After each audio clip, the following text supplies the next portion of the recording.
In a packed congressional hearing with 47 million watching live, Jasmine Crockett sat across from J.D. Vance. Two names, two worlds, colliding over one line of legislation that threatened to erase millions of families like shadows under paper. The American Heritage Act wasn't just a policy, it was a message. If you didn't have a ring, a womb, or a name that fit their mold, you didn't belong. And when J.D. Vance looked her in the eye and asked, "What do you know about raising a child?" Something shifted. She didn't shout. She didn't flinch. She opened a sealed folder from 2003, buried evidence, a signature, a truth someone paid to keep hidden. And in just one sentence, she turned the system inside out. By the time she stood to leave, the Vice President of the United States sat frozen, his face caught in a frame that would go viral within minutes. But the story didn't start there. It began long before the folder, before the hearing, before the headlines. It began with a woman no one thought would fight back, and a whisper from the system that told her to stay in her place. The corridors of Capitol Hill weren't quiet that morning. They were bracing for impact.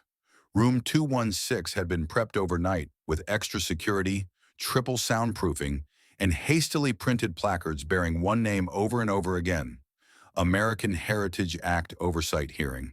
At first glance, it seemed like any other committee meeting, but everyone present could feel the pressure under their skin. This wasn't policy.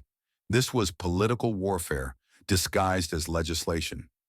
Outside, protesters gathered in tense clusters, some holding signs reading, "Parenthood does not equal policy," while others shouted, "Protect American values," through megaphones. But inside the room, it was ice. J.D. Vance, Vice President of the United States, stood at the podium like a general before battle. His jaw set, eyes cold, his voice broke the silence. This bill isn't about exclusion. It's about experience. Policies about children and families should be crafted by those who live the life. Behind him, aides nodded. On his right sat three high-ranking officials, every one of them a parent, as if that detail alone made them fit to shape the country's moral backbone. Then the doors opened, and everything shifted. Jasmine Crockett entered without a word. No entourage, no flash, no performance. Just her, and a thick leather folder clutched under her arm like a weapon too dangerous to reveal yet. She wore navy blue, no jewelry except a silver pin on her collar that read, "Truth doesn't ask permission." Her heels struck the marble floor with a cadence that didn't echo. It punctuated. And though the room had been filled with power, it suddenly felt like she had pulled the oxygen out of it. For a split second, J.D. Vance's eyes flicked toward her, calm on the outside, calculating on the inside. They had crossed swords before, but this was different. This was a trap disguised as a platform, and Jasmine wasn't here to play defense. She sat, unwrapping the clasp on her folder slowly. No one knew yet what she brought, but it would set the hearing on fire. J.D. Vance continued speaking, unfazed in appearance, but tightening every rhetorical thread. "We must draw a line," he said, "between those who advocate for children and those who raise them, between theorists and those who know the sound of a child crying at 2 a.m. Murmurs rippled across the room, cameras zoomed in, news anchors whispered preemptive headlines. He was casting policy as parenthood, legitimacy as biology. He didn't say her name, but everyone knew he was talking about Jasmine, a black congresswoman with no children, no husband, and no interest in playing the archetype. For years, people like him had tried to reduce her to footnotes and facial expressions, and yet here she was, front and center. But still, she didn't speak. Instead, she opened her folder with a deliberate slowness. The papers inside weren't white. They were deep beige, yellowed at the edges. Originals, stamped, dated. There were names printed on the top, some still in office, some recently disgraced. She placed the first document gently in front of her and made a single note with a fountain pen, then another. J.D. Vance glanced sideways, still mid-sentence, faltering just enough to reveal concern. He didn't know what she had, and the not knowing was lethal. "Congresswoman Crockett," came a voice from the chair, "do you have a response to the Vice President's position on the American Heritage Act?" She looked up, and in that instant, The entire room exhaled as if they'd been holding their breath. Jasmine leaned forward. Her voice was low, clear, anchored. I believe the vice president has confused personal biography with constitutional authority. A few eyebrows raised. She continued. This hearing claims to defend heritage. But whose? And at what cost? She slid the first document toward the microphone. This, she said, is a sworn deposition from 2003, from a woman whose voice was erased so that a man could run on family values while hiding what he did to his own. Gasps. Aides exchanged frantic glances. Vance's chief advisor leaned in, whispering urgently. The document in question bore the name Larry Elder, a staunch supporter of the bill and Vance's personal ally in media circuits. The deposition detailed allegations of coerced abortion, verbal abuse, and hush money. Jasmine paused. Let it sink. If we're going to define morality by bloodlines, she said, let's first define the blood spilled to protect false narratives.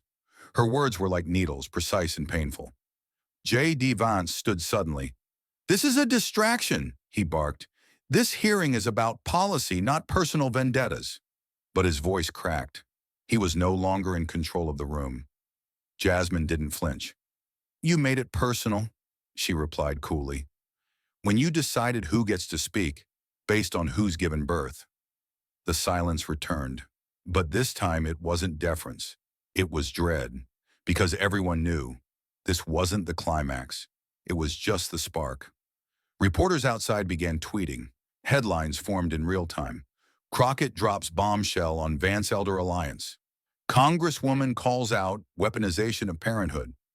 Jasmine closed her folder. She didn't need to shout. She didn't need to cry. She just needed truth. And truth had teeth. There was no applause, no outrage. Just a room full of people realizing they were no longer watching a hearing. They were witnessing the beginning of an unmasking. And she wasn't done yet. J.D. Vance rose slowly from his seat, the weight of his words hanging in the air, before he even opened his mouth. He didn't glance at his notes. He didn't need to.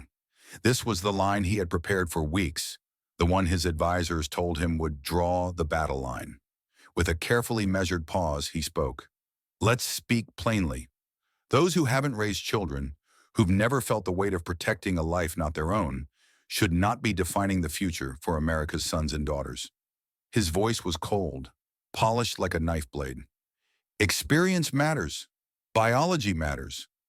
Policy, especially when it touches the hearts and minds of the next generation, should be shaped by those who understand sacrifice, not just theory. Behind him, a few Republican aides nodded solemnly, as if the truth had finally been spoken. A few gasps echoed, a few claps, but the majority held their breath. Because in one sentence, J.D. Vance had weaponized parenthood and aimed it directly at Jasmine Crockett. The room turned toward her like a tide. For a split second, Jasmine didn't move. She didn't blink. Her fingers wrapped around the edge of her folder, tightened slightly. That was all. Then she stood, not slowly, not dramatically, just deliberately. So that's the litmus test now, she said, her voice even. Wombs over wisdom? Her eyes locked on Vance. Let me be clear. I don't have children. Not because I can't. Not because I wouldn't. But because I chose to build a life that defends every child, not just the ones I could call my own. The silence cracked. A reporter's pen scratched loudly. A chair creaked. And then Jasmine leaned into the mic, her tone hardening. Love, not fertility, builds justice. Compassion, not chromosomes, makes someone worthy to protect a child's future. J.D. Vance smirked, but Jasmine didn't give him space to interrupt. She opened her folder again, this time pulling out a stack of printed court records. You want stories, Mr. Vice President? She asked, holding up a photo of a young boy, 8 years old, bruises under his eyes, name redacted. This is Case 17BX, a child beaten repeatedly by his biological father, who retained custody because the mother lacked marital stability. She flipped the page. Another child. Case 42MN, a girl sexually assaulted for 3 years by her stepfather, while the system refused to investigate because he was a provider. Page after page landed on the desk in front of her like gunshots, each one louder than the last. "Tell me," she said, turning back to Vance, "how did being a father protect these children?" A thunderclap of murmurs exploded in the room. One senator visibly shifted in his seat, face pale. On one side of the chamber, a conservative aide tried to whisper something into her boss's ear, but even the whisper felt too loud now. Jasmine's voice had cracked something. She wasn't speaking from opinion. She was drawing blood from records the system had tried to bury under traditional values. "We praise biology when it's convenient," she continued, "but ignore brutality when it's uncomfortable. I've seen mothers denied housing because they're single, fathers excused from accountability because they checked the right demographic box." She held up a paper with a judge's signature. "This isn't conjecture. It's your justice system, blind when it's supposed to see, and biased when it claims neutrality." The room broke. Half the crowd erupted in applause, sharp, affirming, defiant. The other half sat frozen, brows furrowed, arms crossed, faces stone. One man muttered, "Disrespectful," just loud enough for a mic to catch. But the applause didn't stop. A woman in the gallery wiped her eyes. A young intern near the door looked like she was trembling. J.D. Vance tried to speak, but his voice was buried beneath the wave of reaction. Jasmine remained standing. "You say I lack authority because I didn't push life into this world," she said, "but I've fought to keep children alive in it. And there's not a title or DNA test on Earth that gives someone more right to lead than that." There it was, the shot across the bow, a moment that would replay on every screen, headline, and podcast within the hour. J.D. Vance stared at her, lips tight, unsure whether to attack or retreat. He had crafted this hearing as a fortress of ideology, but Jasmine had just walked through the front door and set fire to the living room. His argument wasn't just rejected, it was dismantled, reversed, exposed. And for the first time since he entered the chamber, he looked like a man who had underestimated not just a woman, but a movement. The chairperson called for a recess. Cameras zoomed in as Jasmine sat back down, adjusting her papers like nothing had happened. But everything had. The crowd buzzed. News anchors outside scrambled to adjust their scripts. Someone tweeted a photo of her courtroom stack with the caption, "She didn't bring notes. She brought receipts." And across the country, millions of Americans, especially those who had been told they weren't enough, sat up straighter in their seats. Because in less than 6 minutes, Jasmine Crockett didn't just defend her right to speak, she made it impossible to silence her again. It began with a name, spoken too casually, too confidently. Representative Marston from Georgia, a staunch conservative with a voice like gravel and a history of quoting scripture out of context, leaned into his mic during a lull in the hearing. "Frankly," he said, "I'm proud this bill has support from real voices of family like Larry Elder. Now there's a man who understands American values." The words landed like a misplaced match in a dry forest. Most people didn't flinch. Most people didn't notice. But Jasmine Crockett heard it, and she turned her head with the precision of a hawk catching movement in the grass. Her expression didn't change. No raised brow, no forced smile. Just a pause, a stillness, and then a quiet, disarming question that sliced through the air like ice. "Congressman Marston, are you certain Larry Elder represents the values this legislation claims to protect?" The room shifted. A few heads turned. J.D. Vance, seated 2 chairs away from Marston, stiffened. His fingers clenched slightly on the edge of the table. But it was too late. Jasmine's voice had already triggered something. She reached down calmly, pulled a small black remote from her folder, and gestured toward the screen at the front of the room. "I'd like to enter Exhibit B into the hearing record," she said softly. The screen flickered. Static. Then a grainy time-stamped video filled the frame. 2001. A radio interview, unedited. Larry Elder, recognizable by voice, even if not yet by scandal, was laughing. Then came the words that would shatter the hearing's composure. "If she didn't want to get rid of the baby, she shouldn't have been that reckless. I paid for it, didn't I?" The audience froze.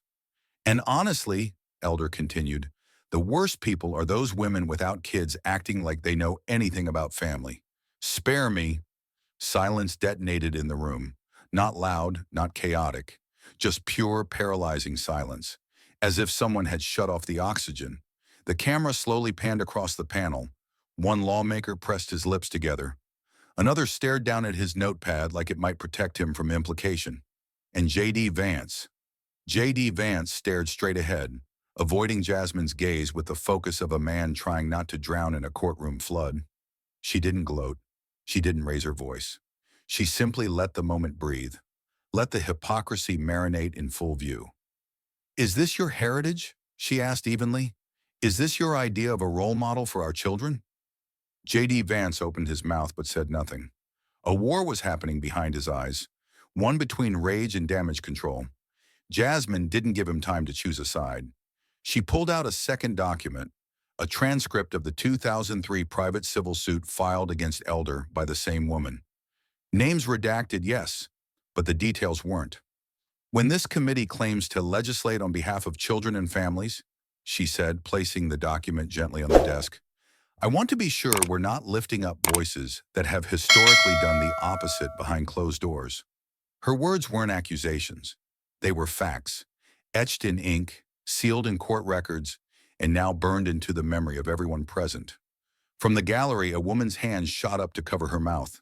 One of the conservative aides turned away, whispering frantically into a phone. And still, Jasmine stood steady. "How many women do we have to ignore?" she asked, her tone sharp now. "How many silences must we endorse in the name of values?"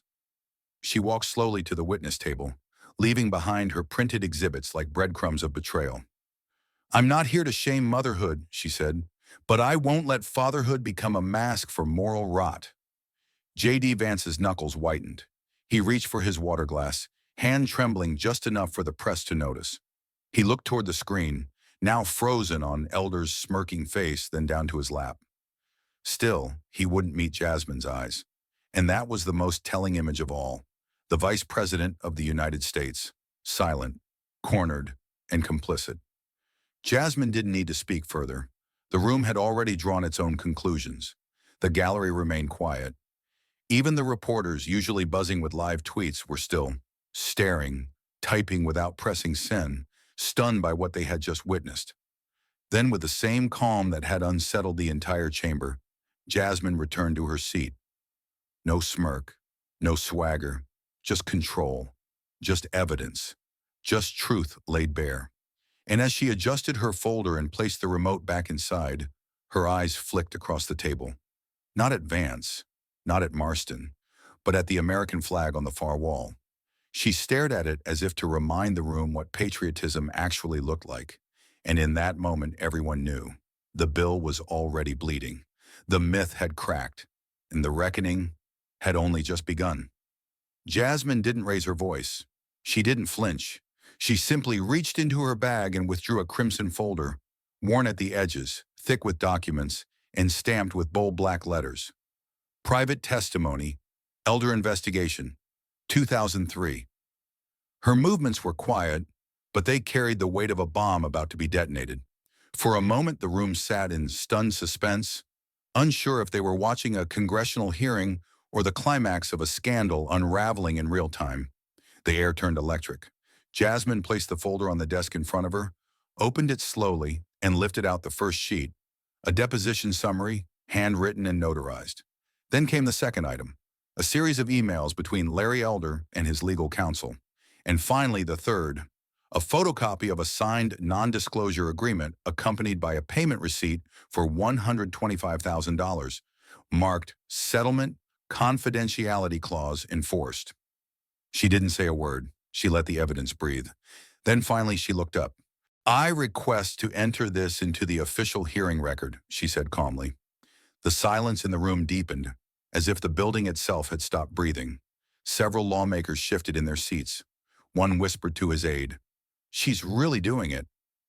J.D. Vance, sensing the ground shifting beneath him, leaned forward, his voice rising with forced authority. "This was 20 years ago. It's irrelevant. This hearing is about present policy, not personal history." But Jasmine cut him off without hesitation. Her voice, low and ice-cold, sliced through his defense like glass. "No, Mr. Vice President, this hearing is about the future you're trying to write, and your law doesn't build one. It recycles wounds we've never healed. The sentence landed like a strike to the chest. Jasmine stood now, holding the document at arm's length. Let's stop pretending this is about heritage, she said. This is about hierarchy, about who gets to define family and who gets erased from it. She walked forward, each step deliberate, heels echoing in the marble chamber. You ask this country to trust a bill that elevates men like Larry Elder, men who weaponize the language of morality while paying women to stay silent. She placed the NDA copy on the committee's main table. This is not history, this is pattern. And every woman who was told to shut up and be respectful knows it. A murmur surged through the gallery. Reporters fumbled for phones. Camera crews zoomed in tight on the signature. Undeniably Larry Elder's. J.D. Vance clenched his jaw. He had been blindsided and everyone could see it. But Jasmine wasn't done. She turned directly to him. You think time absolves guilt? She asked. You think we're supposed to forget because the ink has faded? Let me ask you something, sir. If your law is so righteous, why does it rest on the backs of secrets like these? The accusation was unflinching, but more than that, it was earned. J.D. Vance attempted a counterattack, voice sharp with indignation. This isn't about me. I didn't write that check. Jasmine stepped forward, cutting him off again, this time with no apology. But you wrote the bill, she said, and in doing so, you resurrected a system that has always protected men like him. You didn't create this injustice, Mr. Vance. You inherited it. And now you want to call it tradition. Her words weren't shouted, but they echoed like thunder in the bones of every person in the chamber. The committee chair said nothing. He couldn't. No one could. Because this wasn't just an exposure. It was a turning point. Jasmine turned back toward the audience, speaking now not to the lawmakers, but to the millions watching from their living rooms, their workplaces, their phones. Do not let polished suits and soft voices convince you that oppression wears horns, she said. Sometimes it comes dressed as fatherhood, sometimes it signs bills, and sometimes it sits behind microphones and calls itself righteous while women disappear under settlements. Her voice cracked slightly, but not from fear, from fury, from years of watching others pay the price for staying quiet. In the corner of the room, a conservative strategist stood frozen, mouthing the words, "We're losing this." Another aide slipped out of the door, likely to brief damage control teams. But the camera stayed on Jasmine, still standing, folder still open, receipts in full view. And the final blow? She gently closed the folder and said, "We do not move forward by erasing the past. We move forward by facing it and refusing to repeat it."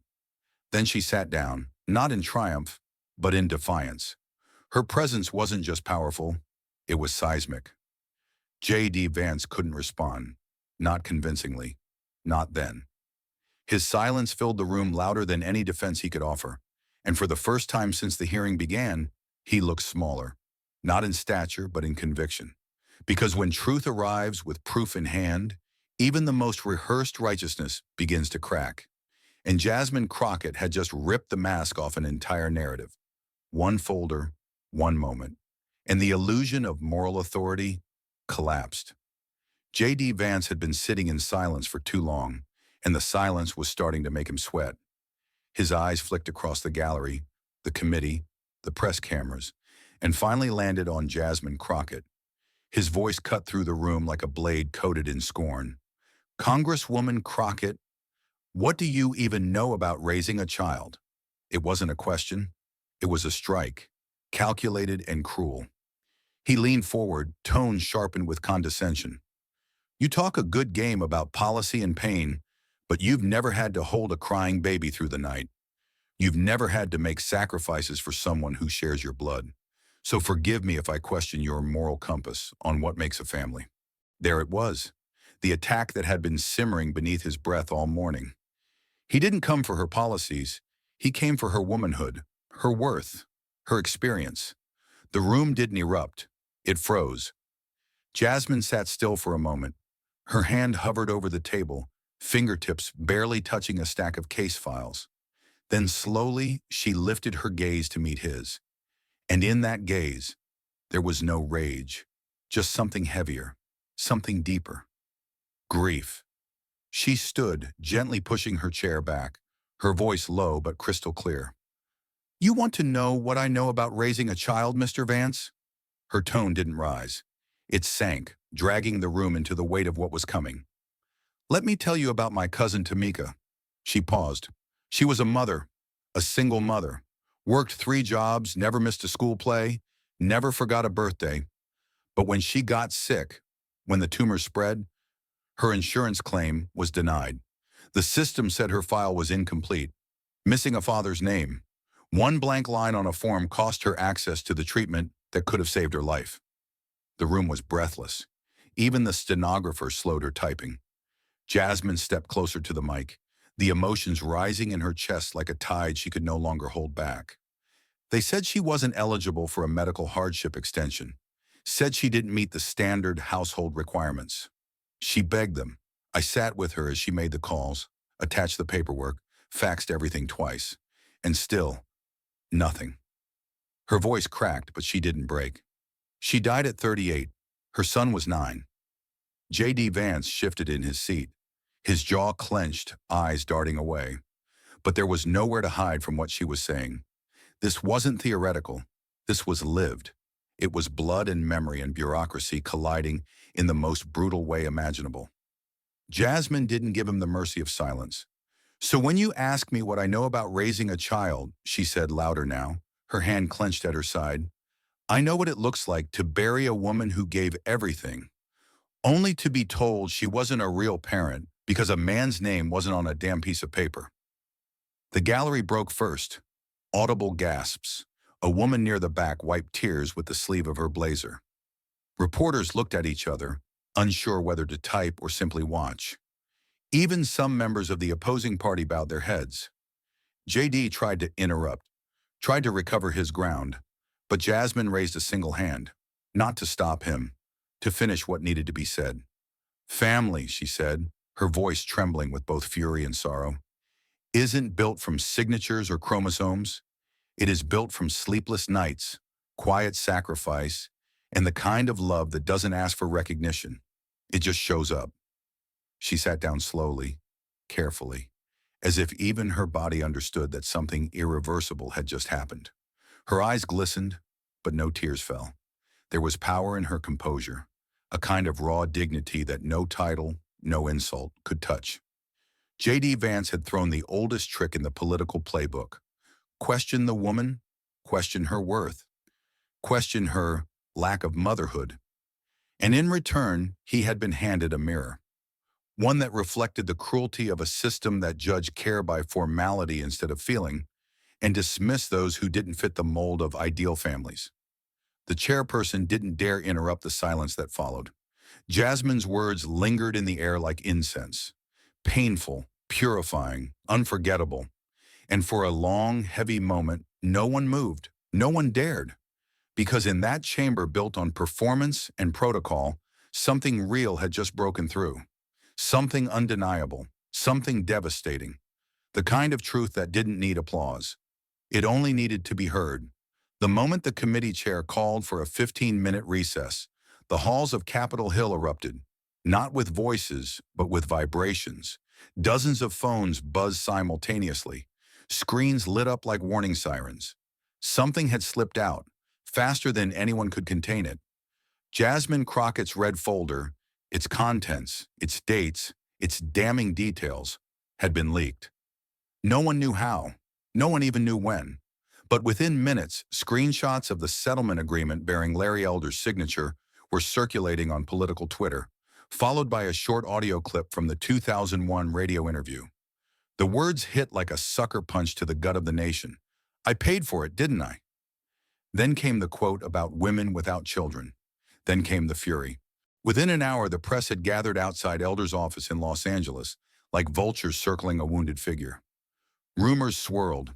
He was about to deny everything, about to threaten legal action, about to retreat into silence. But instead, he stepped up to a hastily assembled podium, tie askew, eyes bloodshot, hands gripping the sides as if trying to hold reality in place. Cameras flashed. A dozen microphones captured his every breath. And then, like a match dropped into a gas leak, Elder ignited himself. This is nothing more than a witch hunt, he snapped. A coordinated attack by bitter women who couldn't get a husband or bear a child. These are the kinds of people who destroy families, not defend them. Gasps echoed from reporters. One asked, trembling slightly, "Are you denying the existence of the documents presented this morning?" Elder froze, then exhaled, hard. "I'm not saying they're fake," he muttered. "I'm saying they're irrelevant. That was decades ago." But it was too late. Within seconds, the clip was everywhere. Sliced, subtitled, and uploaded faster than PR teams could react. A witch hunt by women without husbands became the most quoted line on Twitter within 20 minutes. Political analysts began live streaming breakdowns of the footage. Journalists posted side-by-side images of the documents Jasmine had revealed and the ones Elder failed to deny. Elder explodes trended globally, followed closely by one she brought the folder. From DC to Des Moines, late-night talk shows re-edited their opening monologues. On TikTok, women stitched together Jasmine's courtroom calm and Elder's public tantrum into a viral soundbite. She brought facts. He brought fury. But perhaps the most deafening noise of all was J.D. Vance's silence. Back in the chamber, reporters waited at the double doors, hoping to get a comment, even a glance. But when J.D. returned to his seat, he didn't make eye contact with anyone. His expression was fixed, but the tremble in his fingertips betrayed him. His advisors leaned in, whispering panicked options. "We need to distance you.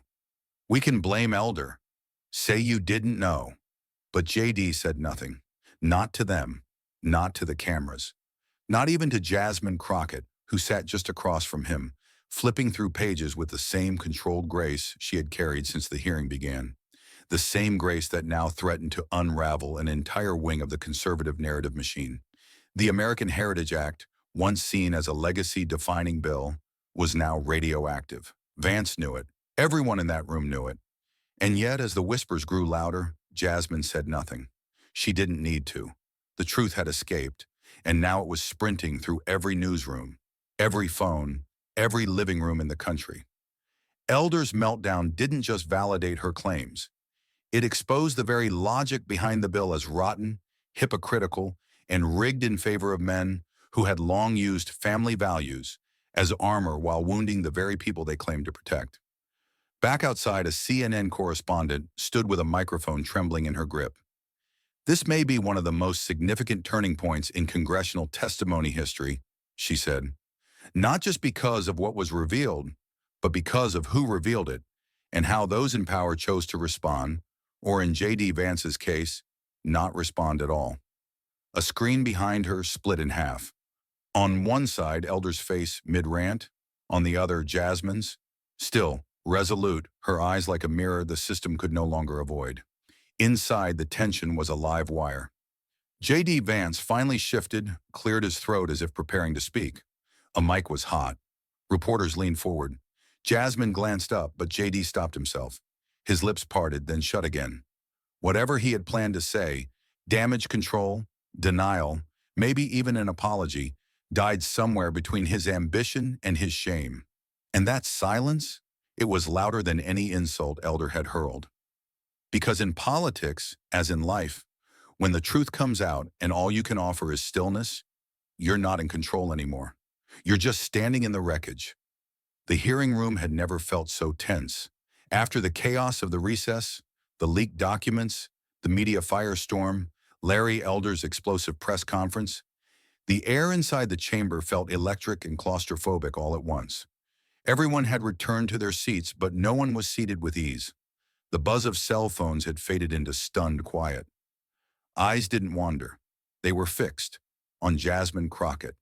She sat calm, centered, unmoved by the chaos she had stirred with a single folder. Her presence alone was unsettling to those who had built careers on intimidation and tradition. They had tried to box her in, question her womanhood, her legitimacy, her right to speak.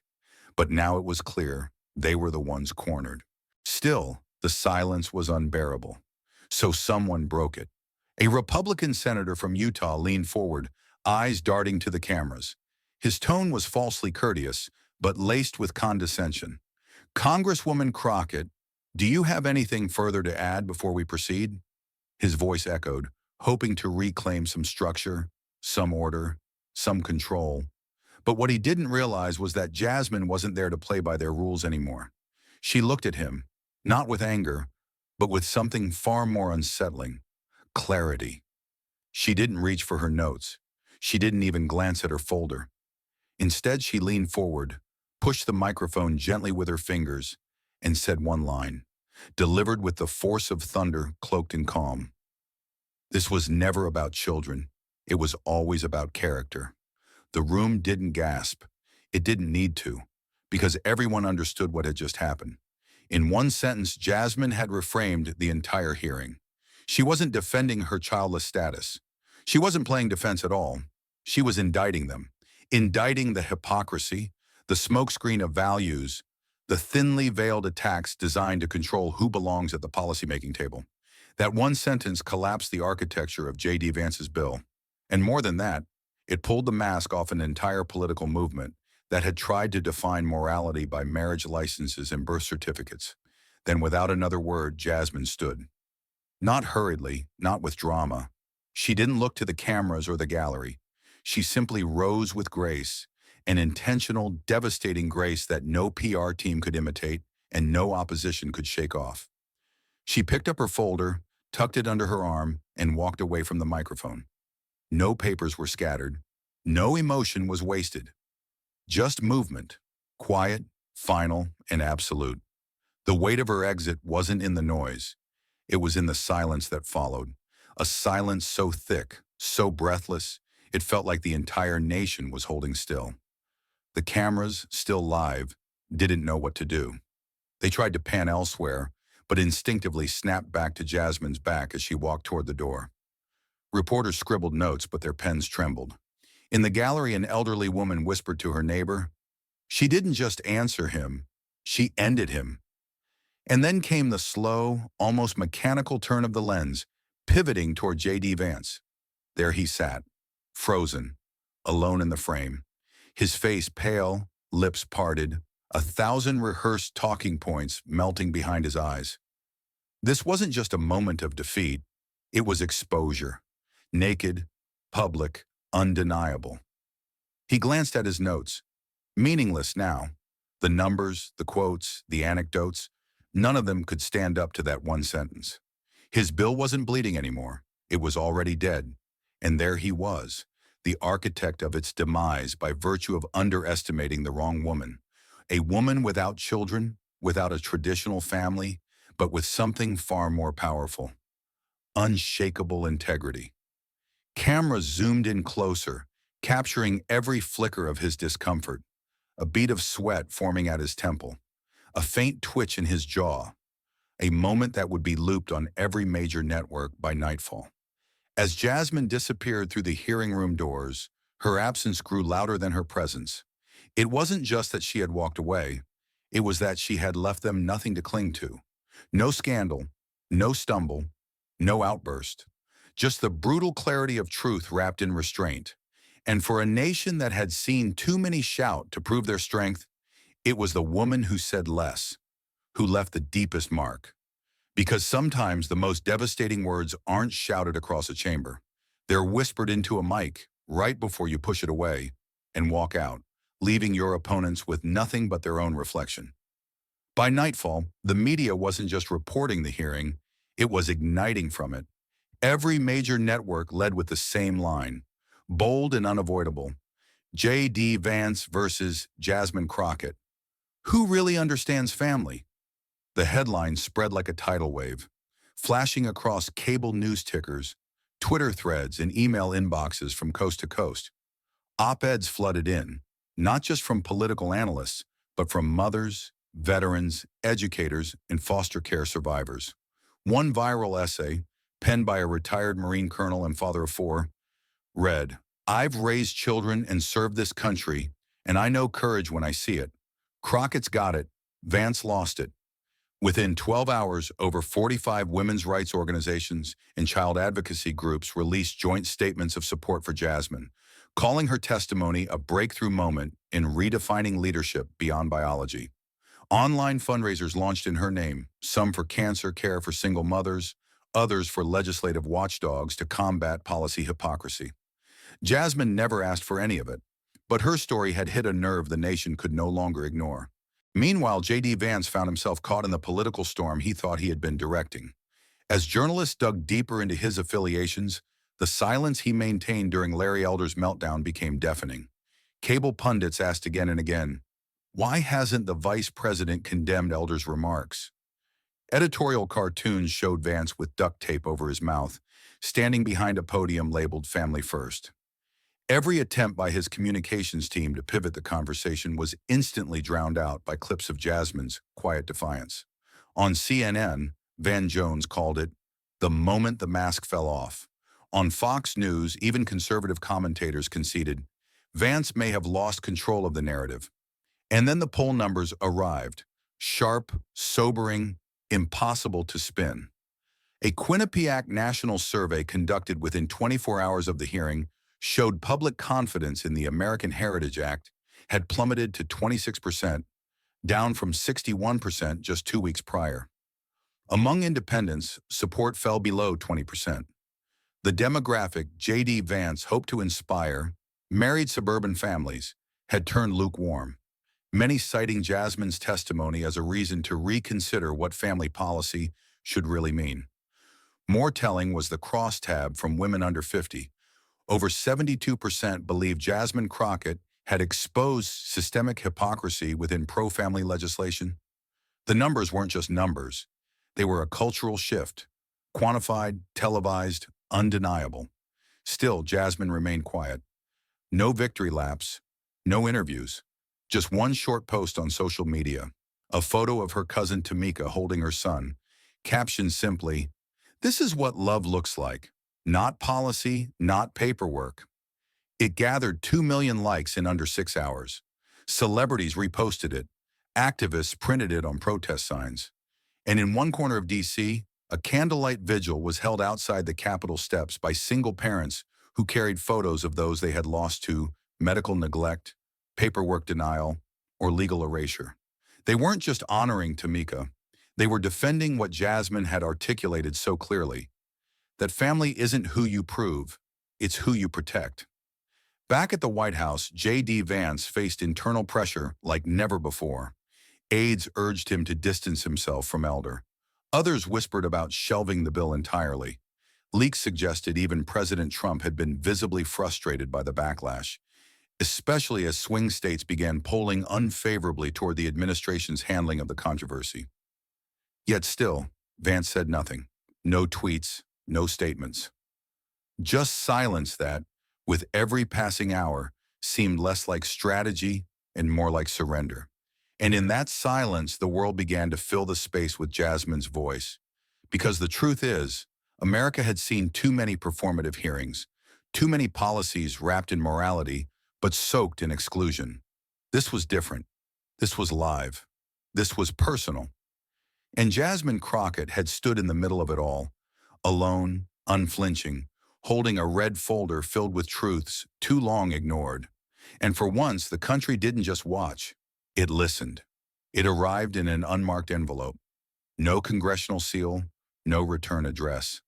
Just a faint smudge of ink and the words to Congresswoman Crockett, written in uneven block letters.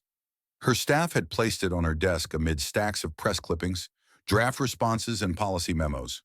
But it was the envelope she opened first. Inside was a single sheet of ruled notebook paper, torn at the edge, folded 3 times. The handwriting was shaky but earnest, as if every letter had been formed with both care and fear. Jasmine unfolded the note, her breath catching somewhere between fatigue and instinct, and then she read it. "Dear Congresswoman Crockett, my name is Kayla. I'm 12. I live in a group home. My mom and dad died when I was 6. I never thought anyone in government would care about someone like me. But when I saw you on TV, standing up even though they tried to make you sit down, I thought maybe someone like me can still matter. You're the first adult who made me believe I deserve to be protected too. Thank you." There was no flourish, no demand, just a truth so raw it made the room feel suddenly smaller. Jasmine sat back in her chair, the note trembling slightly in her hand. Her eyes didn't fill with tears. Not yet, but something heavier than sadness settled over her. Guilt, anger, resolve. She had walked out of that hearing believing she had said everything she needed to. But now, holding Kayla's letter, she realized she hadn't said enough. She had defended herself. She had dismantled a bill, but she had not yet built something in its place. The system didn't just need to be confronted, it needed to be rewritten. And that rewrite had to start now, with a child who believed she was invisible until one woman made her feel otherwise. Jasmine didn't wait for committee approval. She didn't test the political waters. She picked up her phone and dialed her chief legislative advisor. "I want to draft a bill," she said. "Not reactive, not technical, something real. Something for the kids who don't show up in policy briefs because they don't have lobbyists or last names that carry weight." Her voice was low but sharp. "Call it the Heart First Act." The name landed like a promise. It would be a legislative framework that finally prioritized nurturing care over paperwork, ensuring that guardianship, kinship care, and non-traditional family units weren't punished by red tape. That kids like Kayla wouldn't fall through the cracks simply because the system couldn't fit them into a clean, bureaucratic shape. The office scrambled into motion. Policy researchers pulled studies on foster care trauma. Civil rights attorneys weighed in on legal precedents. Activists who had once begged lawmakers to notice them were suddenly being invited to the drafting table. Jasmine sat at the center of it all, reading, revising, questioning. She asked again and again, "Will this protect the next Kayla?" And if the answer wasn't yes, she rewrote it. There were critics, of course. Opponents claimed the bill was too emotional, too vague, too personal. One senator scoffed, "We can't legislate on feelings." Jasmine didn't flinch. "No," she replied, "but we can legislate with humanity." The unveiling came 2 weeks later at a town hall in South Dallas. The press expected a press release. Jasmine gave them a speech. Standing at a podium surrounded by child advocates, educators, and grandparents raising grandchildren, she read Kayla's letter aloud. Not for theatrics, for truth. "This letter," she said, holding it high, "reminded me that the system doesn't fail in theory. It fails in silence. And silence is something I'm done tolerating." The crowd erupted in applause. But Jasmine wasn't looking for noise. She was looking for momentum, and she had it. That night, the hashtag #Heart First Act trended across social media. Stories poured in of children raised by aunts, uncles, neighbors, friends, none of whom had been recognized by law, but all of whom had loved fiercely. The conversation had shifted. No longer was the question, who qualifies as family? It had become, why did we ever need to ask? Jasmine watched it unfold from her office. The lights dim, Kayla's letter now framed on her wall. She traced the last line with her eyes again. "You made me believe I deserved to be protected." And this time, she whispered her answer out loud to no one but the night. "So help me God, I'll make sure you are." The late afternoon sun cast long shadows across the playground of a modest elementary school in South Dallas. Its brick walls were chipped with age. The paint on the jungle gym faded by time and Texas heat, but the children's laughter still echoed like hope across the cracked pavement. Jasmine Crockett stood just outside the gates, surrounded by folding chairs and a cluster of microphones. The media had been told this was just a local speech, but the gravity in the air said otherwise. Behind her, the school's mural read, "Every child deserves a champion." And in front of her, reporters, parents, teachers, and dozens of students watched in silence, waiting not for a politician, but for something more rare, a voice that had earned the right to be heard. She didn't begin with a policy pitch. She didn't reference polling data or legislative timelines. She just looked at the children in the front row, some holding handmade signs, some clutching notebooks, all of them leaning forward like they were hearing the world breathe. Jasmine exhaled, then spoke. "There are people in power who will tell you that family is something you can prove with a birth certificate, or a tax return, or a surname." She paused, her voice steady but swelling with purpose. "But here's the truth. You don't have to give birth to someone to fight for them. You don't have to share blood to share love. You don't need permission to protect someone's future. The crowd didn't move. No claps yet. Just silence, thick with meaning. Jasmine continued, her gaze drifting toward the parents, seated with tears in their eyes. Some of them legal guardians, some not recognized by law at all. I have seen people denied housing, health care, and even the right to say goodbye because the system told them they weren't real family, because a line on a form said, invalid. That's not just paperwork. That's cruelty coded into bureaucracy. That's injustice disguised as order. She lifted her head. And that's why we wrote the Heart First Act, because no child should be left unprotected just because love didn't come with a legal stamp. She stepped slightly to the side, revealing a whiteboard where a child had drawn a family tree.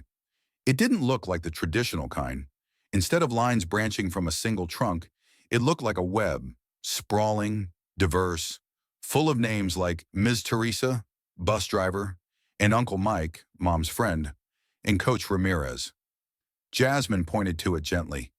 This, she said, is what family looks like for millions of children across America.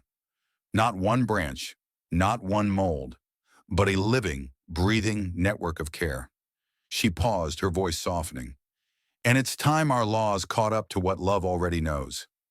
Then she turned fully back to the crowd and delivered the words that would be replayed in campaign videos, in classrooms, and in broken hearts searching for affirmation.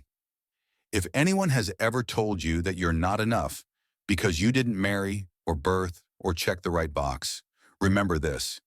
Dignity doesn't need documentation. Humanity doesn't need hierarchy.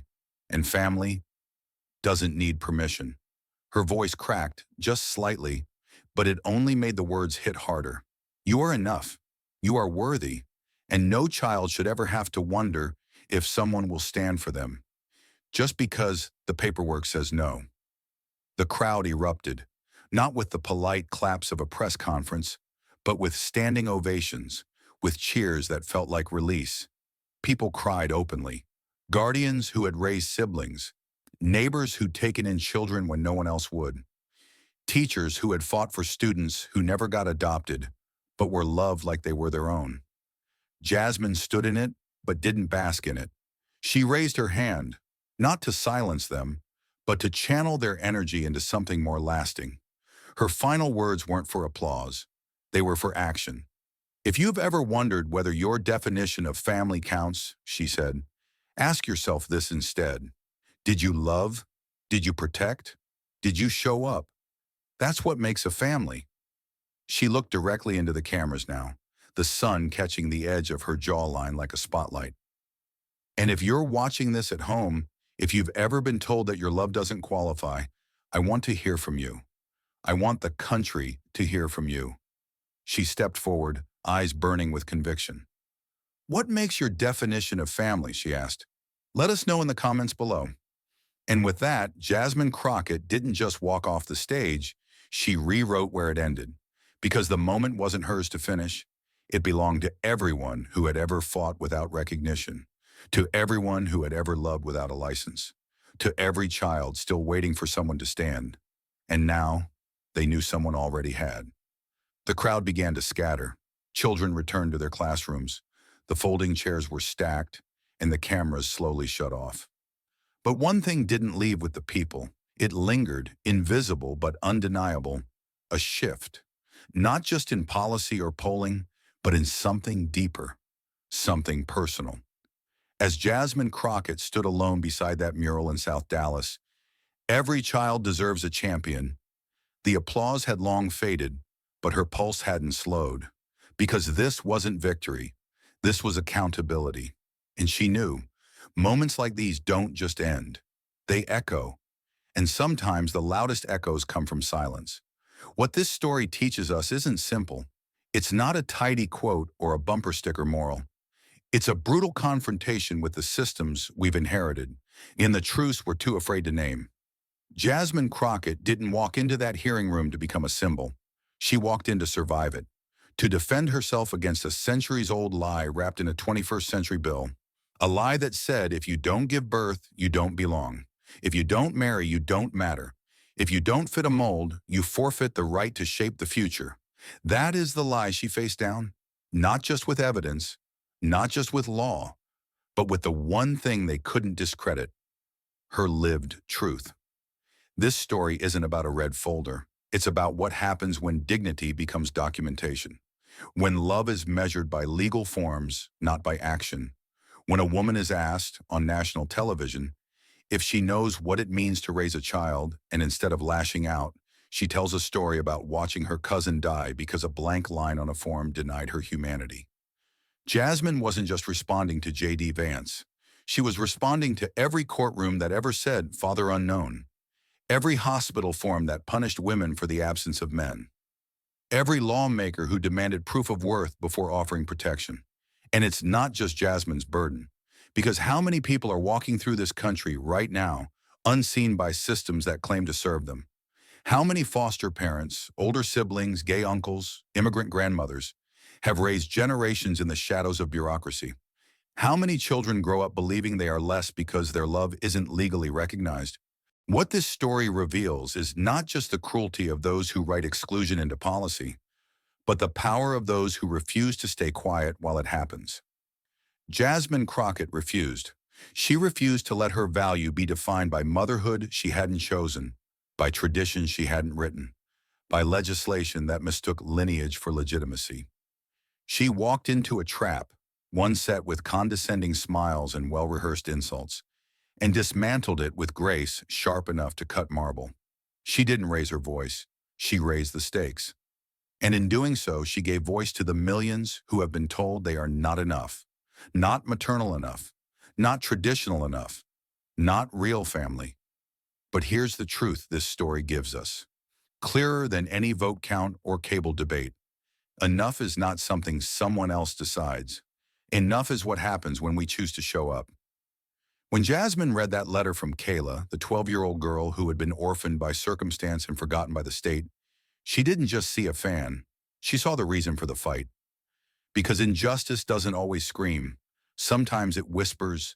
Sometimes it hides in paperwork. Sometimes it wears a suit and calls itself heritage. And sometimes it tells a little girl in a group home that her story doesn't matter. But then someone answers. And when Jasmine stood on that schoolyard stage and said, "You don't have to give birth to someone to fight for them," she wasn't just correcting a law. She was correcting a narrative. She was rewriting who gets to be protector, advocate, parent, and policymaker. She wasn't asking for credit. She was demanding inclusion. And in that demand, she reminded us all of something that should never have been up for debate. Human dignity is not earned. It is recognized. So what do we take from this?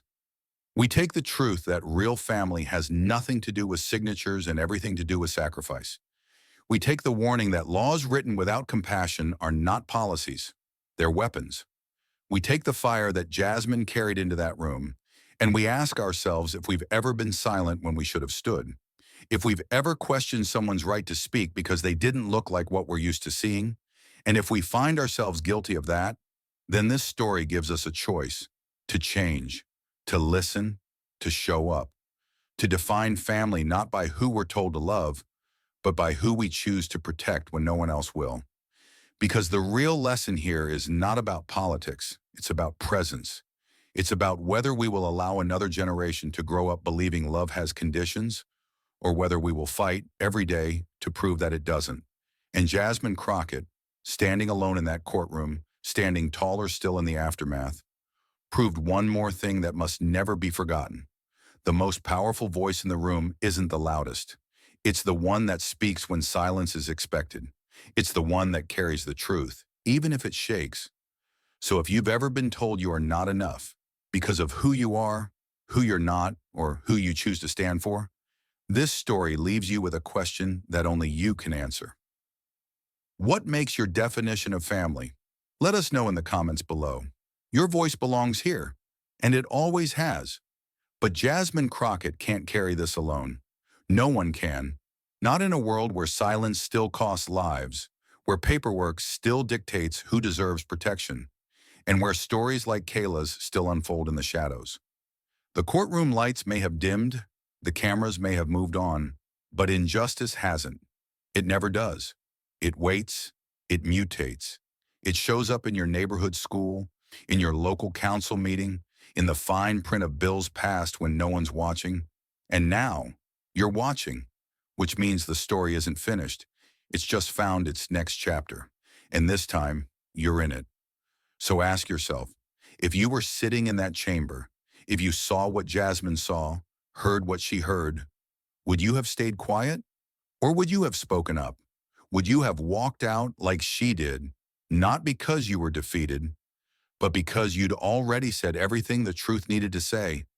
If you felt something watching her stand against a wall built over centuries, then don't let that feeling vanish into the scroll of the next video.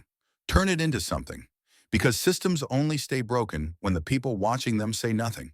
And now we need your voice. If you've ever been told you weren't enough because you were unmarried or childless or different or undocumented or loud or quiet, this is the moment to push back. Not with hate, not with noise, but with truth.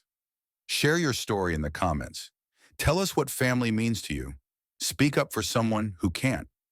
Because when you write that comment, when you hit subscribe to follow more stories like Jasmine's, you're not just supporting content. You're fueling a movement. One where power doesn't look like tradition. One where dignity doesn't require permission. One where silence doesn't win anymore. And if you're still wondering whether your voice matters, remember this. Jasmine Crockett stood in a room designed to silence her, and she made the nation listen. You can too, because justice doesn't begin in the courtroom. It begins the moment you decide not to look away. Comment below, what makes your definition of family? Subscribe now if you believe silence should never win. Turn on notifications to follow every voice that dares to speak truth to power. And above all, share this story, because someone somewhere needs to hear it to believe they still matter. This isn't the end. It's your cue. Take it. Thank you for watching until this moment and for standing with us on this journey for justice. Your support means everything. Like, subscribe, and turn on notifications so you never miss what's next. And we'd love to hear your thoughts. Leave a comment below and let us know what moved you most in this story. Together, our voices make a difference.